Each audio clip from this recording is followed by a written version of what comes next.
இன்றைய செய்திகள். தமிழக அரசு வெளியிட்ட முக்கிய அதிரடி அறிவிப்புகள் மற்றும் தலைப்பு செய்திகள். திரையில் ஜனநாயகன்.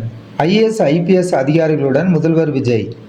முதல்வர் விஜய் நடிப்பில் உருவாகியுள்ள அவரது கடைசி திரைப்படமான ஜனநாயகன் உலகம் முழுவதும் திரையரங்குகளில் வெளியாகிறது.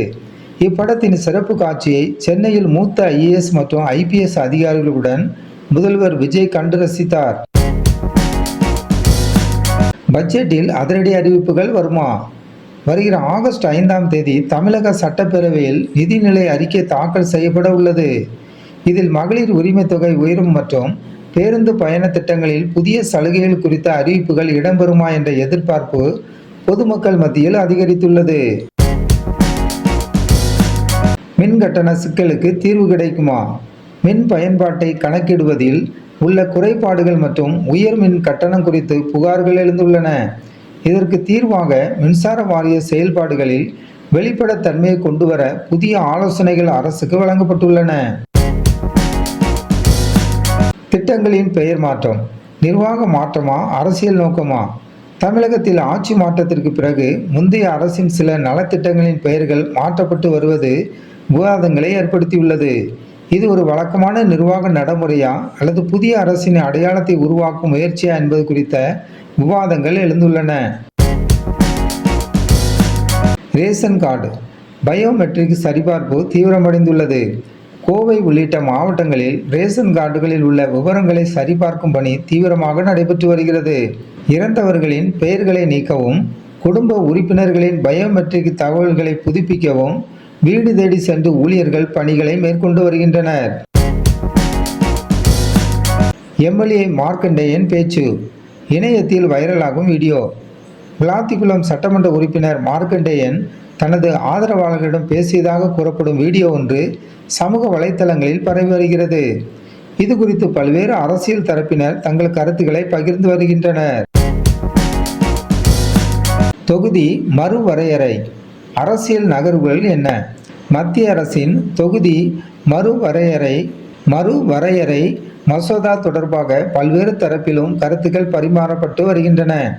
மாநிலத்தின் அதிகாரம் மற்றும் மத்திய அரசின் ஒத்துழைப்பு குறித்த விவாதங்கள் அரசியல் களத்தில் சூடுபிடித்துள்ளன. கீழடி அகழாய்வு தமிழர்களின் நீர் மேலாண்மைக்கு சான்று. கீழடி 11ஆம் கட்ட அகழாய்வில் பண்டைய தமிழர்களின் வியக்கத்தக்க நீர் மேலாண்மை முறைகள் மற்றும் தொழில்கூடம் குறித்த புதிய சான்றுகள் கிடைத்துள்ளன. இது நம் முன்னோர்களின் அறிவியல் அறிவை உலகத்திற்கு பறைசாற்றும் வகையில் அமைந்துள்ளது. டாஸ்மாக் மற்றும் கல் இறக்குதல் குறித்த அப்டேட். தமிழகத்தில் மதுவிலக்கு மற்றும் ஆயத்த தீர்வைத்துறை அமைச்சர் டாஸ்மாக் கடைகளை மூடுவது குறித்தும் கல் இறக்குவதற்கு அனுமதி அளிப்பது குறித்தும் அரசின் ஆலோசனைகள் நடைபெற்று வருவதாக தெரிவித்துள்ளார். சட்டம் ஒழுங்கு அதிரடி வேட்டையில் காவல்துறை.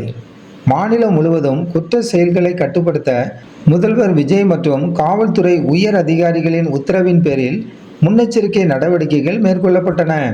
இதன் தொடர்ச்சியாக 1155 நபர்கள் கைது செய்யப்பட்டுள்ளனர். காலை உணவு திட்டம் பெயர் மாற்றமும் விரிவாக்கமும். முன்னாள் திமுக ஆட்சியில் தொடங்கப்பட்ட காலை உணவு திட்டத்தை பெருந்தலைவர் காமராஜர் காலை உணவு திட்டம் என பெயர் மாற்றம் செய்து தமிழக அரசு அரசாணை வெளியிட்டுள்ளது.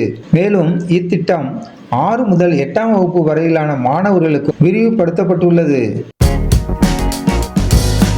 பார்ட்டி ஃபண்ட் புகார் அரசியல் பின்னணி என்ன?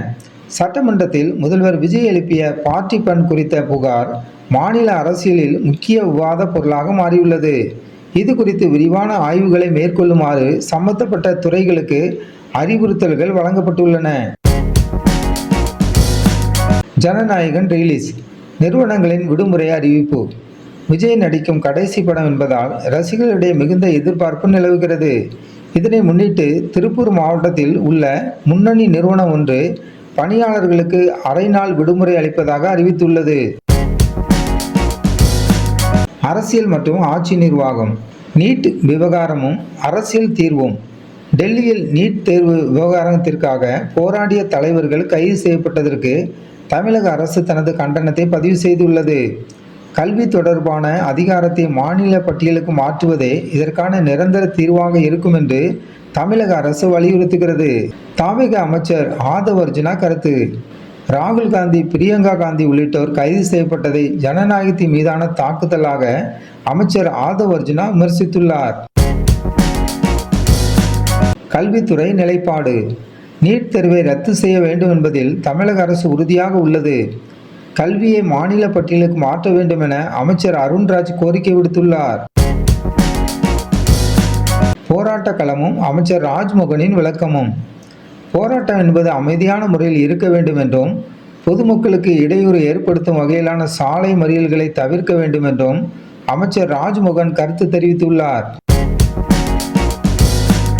எடப்பாடி பழனிசாமிக்கு பூங்குன்றன் எச்சரிக்கை. அதிமுகவில் நிர்வாகிகளை நீக்குவது குறித்து பேசியுள்ள ஜெயலலிதாவின் முன்னாள் உதவியாளர் பூங்குன்றன் அதிகாரத்தை பயன்படுத்தி பழிவாங்கும் செயல்களை தவிர்க்குமாறு அறிவுறுத்தியுள்ளார். அதிமுக உள்வீட்டு விவகாரம். பாமக தலைவர் அன்புமணிக்கு எதிராக தொடரப்பட்ட வழக்கை ராமதாஸ் வாபஸ் பெற்றுள்ளார். இதனால் தந்தை மகன் இடையிலான மோதல் சுமூகமாக முடிவுக்கு வந்துள்ளதாக தகவல் வெளியாகியுள்ளது. பொருளாதார விசாரணை. தாவேக எம்எல்ஏவிடம் பேரம் பேசப்பட்டதாக எழுந்த விவகாரத்தில் பண பரிமாற்றம் குறித்த சந்தேகத்தின் அடிப்படையில் அமலாக்கத்துறை அதிகாரிகள் கரூரில் முகாமிட்டுள்ளதாக தகவல்கள் தெரிவிக்கின்றன. முன்னாள் அமைச்சர் செந்தில் பாலாஜி வழக்கு. தங்களை துன்புறுத்தக்கூடாது என்று செந்தில் பாலாஜி மற்றும் அசோக்குமார் தாக்கல் செய்த மனுக்களை உயர்நீதிமன்றம் தள்ளுபடி செய்துள்ளது. முன்ஜாமீன் பெற்றும் சரணடையாத சூழலில் பாதுகாப்பு கோருவது முறையாகாது என நீதிமன்றம் கேள்வி எழுப்பியுள்ளது. ஸ்ரீதர் வேம்பு விமர்சனம். நீட் விவகாரத்தை மையமாக வைத்து நடைபெறும் போராட்டங்கள் குறித்து ஸ்ரீதர் வேம்பு தனது விமர்சன பார்வையை பகிர்ந்துள்ளார். நிர்வாகம் மற்றும் அரசு அறிவிப்புகள். IPS அதிகாரிகள் பணியிட மாற்றம். தமிழகத்தில் தூத்துக்குடி, சிவகங்கை எஸ்பிக்கள் உள்பட 5 IPS அதிகாரிகள் அதிரடியாக பணியிட மாற்றம் செய்யப்பட்டுள்ளனர். லஞ்ச ஒழிப்புத்துறை அதிரடி. அரசு அலுவலகங்களில் UPI செயலி மூலம் லஞ்சம் பெறுவதை தடுக்க லஞ்ச ஒழிப்புத்துறை அதிகாரிகள் புதிய கண்காணிப்பு நடவடிக்கைகளை தீவிரப்படுத்தியுள்ளனர்.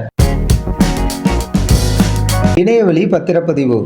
பொதுமக்கள் நேரில் செல்லாமல் வீட்டில் இருந்தபடியே பத்திரங்களை பதிவு செய்யும் வகையிலான ஆவணப்பதிவு முறை அறிமுகப்படுத்தப்பட்டுள்ளது. இது குறித்த விளக்கம் அளிக்க வரும் ஜூலை 23 ஆலோசனை கூட்டம் நடைபெறுகிறது. முதலமைச்சரின் தனிப்பிரிவு. பொதுமக்களின் குறைகளை தீர்க்கும் முதலமைச்சரின் தனிப்பிரிவிற்கு வெளிநாடுகளில் வசிக்கும் தமிழர்கள் இணையம் வழியாக மனு அனுப்பும் வசதி பயன்பாட்டிற்கு வந்துள்ளது. லண்டனில் இருந்து முதலாவது புகார் வரப்பெற்றுள்ளது. சமூக மற்றும் பிற செய்திகள். சீமா அகர்வால் புதிய பணி. தீயணைப்புத்துறை DGPயாக ஓய்வு பெற்ற சீமா அகர்வால் தற்போது அரசு பள்ளி மாணவர்களுக்கு கல்வி பணியை தொடர்வது நெகிழ்ச்சியை ஏற்படுத்தியுள்ளது. நில மோசடி வழக்கு. சார் பதிவாளர் ஜஸ்டின் மணிகண்டன் மீதான நில மோசடி புகார்கள் தொடர்பாக மற்றும் ஒட்டன்சத்திரத்தில் வழக்குகள் பதிவாகியுள்ளது தற்போது தெரியவந்துள்ளது. சினிமா மற்றும் பொது விடுமுறை. முதல்வர் விஜய் நடிக்கும் கடைசி படமான ஜனநாயக ரிலீஸை முன்னிட்டு திருப்பூர் நிறுவனம் ஒன்றுக்கு ஊழியர்களுக்கு அரை நாள் விடுமுறை அறிவித்துள்ளது. இதற்கிடையே முதல்வர் விஜய் IAS IPS அதிகாரிகளுடன் படம் பார்த்த நிகழ்வும் கவனம் பெற்றுள்ளது. திரைப்பட கொண்டாட்டம். ஜனநாயகன் திரைப்படம் திரையரங்களில் இன்று வெளியாகிறது. சென்னை உள்ளிட்ட தமிழகத்தின் பல்வேறு பகுதிகளில் ரசிகர்கள் பட்டாசுகள் வெடித்தும் பிரமாண்டமான பேனர்கள் வைத்தும் திருவிழா போல கொண்டாடி வருகின்றனர். முதலமைச்சரின் திரையிடல். சென்னை அடையாற்றில் உள்ள இசை மற்றும் கவின் கலை பல்கலைக்கழக வளாக திரையரங்கில் முதலமைச்சர் அவர்கள் ஜனநாயகன் திரைப்படத்தை கண்டுகளித்தார். முதலமைச்சரின் டைட்டில் கார்டு. பல சவால்களை கடந்து வெளியாகும் இந்த படத்தில் தமிழ்நாடு முதலமைச்சர் என்ற டைட்டில் கார்டு இடம்பெற்றுள்ளது. தாவேக நிர்வாகிகளிடையே மிகுந்த எதிர்பார்ப்பை ஏற்படுத்தியுள்ளது. ரசிகர்களின் உணர்வுகள். முன்னதாக சர்க்கார் படத்தின் போது பேனர்கள் கிழிக்கப்பட்ட நிகழ்வுகளை நினைவு கூர்ந்த எம்எல்ஏ தாமு இன்றைய சூழல் குறித்து உருக்கமாக பேசியுள்ளார். தியேட்டர் உரிமையாளர் கருத்து: ஜனநாயகன் திரைப்படத்திற்கு பேனர் வைப்பதில் இருந்த கட்டுப்பாடுகள் நீக்கப்பட்டு உரிய பாதுகாப்புடன் பேனர்கள் வைக்கப்பட்டதாக உட்லண்ட்ஸ் திரையரங்கு உரிமையாளர் தெரிவித்துள்ளார். ரசிகர்களின் ஆதங்கம்: பல மாதங்களாக காத்திருந்தும் டிக்கெட் கிடைக்காதது குறித்து இளைஞர்கள் தங்கள் ஏமாற்றத்தை பகிர்ந்து கொண்டனர். ரசிகர்களின் விழிப்புணர்வு பயணம்: சுமார் 5300 கிலோமீட்டர் தூரம் தமிழகத்தின் 38 மாவட்டங்களுக்கும் பயணித்து மக்களின் குறைகளை சேகரித்து முதலமைச்சரிடம் ஒப்படைக்க ரசிகர் ஸ்ரீராம் முயற்சி எடுத்து வருகிறார். ஈசிஆர் ட்ரோன் ஷோ: திரைப்படம் வெளியாவதை முன்னிட்டு சென்னை ஈசிஆர் பகுதியில் பிரமாண்டமான ட்ரோன் காட்சி ஒளிபரப்பப்பட்டது. நீட் தேர்வு விவகாரம்: வினாத்தாள் கசிவு குறித்த புகார்களை அரசியலாக்காமல் பொறுப்புள்ள அரசாக அதனை முறையாக விசாரிப்போம் என்று மத்திய அமைச்சர் நட்டா தெரிவித்துள்ளார். அரசியல் பார்வை: நீட் தேர்வு விவகாரத்தில் மத்திய அரசு ஏன் திமுக தலைவர் மு.க. ஸ்டாலின் நேரடியாக விமர்சிக்கவில்லை அல்லது பதவி விலக கோரவில்லை என்ற கேள்வி பொது வெளியில் எழுப்பப்படுகிறது. நீதிபதிகள் ஓய்வு வயது: நாடு முழுவதும் உள்ள மாவட்ட நீதிமன்ற நீதிபதிகளின் ஓய்வு பெறும் வயதை 60லிருந்து 61ஆக உயர்த்துவது குறித்து பரிசீலிக்குமாறு உச்சநீதிமன்றம் உயர் நீதிமன்றங்களுக்கு கேடு விதித்துள்ளது. கோவில் சொத்து பாதுகாப்பு: பழனி தண்டபாயுதபாணி சுவாமி திருக்கோயில் சொத்துக்களை பாதுகாக்கவும் முழுமையாக ஆய்வு செய்யவும் அறநிலைத்துறை மற்றும் வருவாய்த்துறை அதிகாரிகளை கொண்ட புதிய குழுவை அமைச்சர் ரமேஷ் அமைத்துள்ளார். விரிவாக்கம்: பழனி கோவிலை தொடர்ந்து முருகப்பெருமானின் அறுபடை வீடுகள் அனைத்திலும் இத்தகைய ஆய்வு மேற்கொள்ளப்பட வேண்டும் என அமைச்சர் உத்தரவிட்டுள்ளார். சுங்க கட்டணம் குறித்த கேள்வி: குற்றாலம் அருவிக்கு செல்வதற்கு ஏன் அதிக சுங்க கட்டணம் வசூலிக்கப்படுகிறது என்று உயர் நீதிமன்ற மதுரை கிளை கேள்வி எழுப்பியுள்ளது.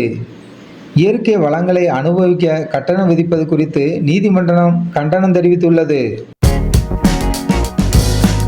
பொதுமக்களின் எதிர்பார்ப்பு: தடைகள் பல வந்தாலும் ஒரு முதலமைச்சரின் திரைப்படம் வெளியாவது நெகிழ்ச்சியாக இருப்பதாக ரசிகர்கள் கருத்து தெரிவித்துள்ளனர்.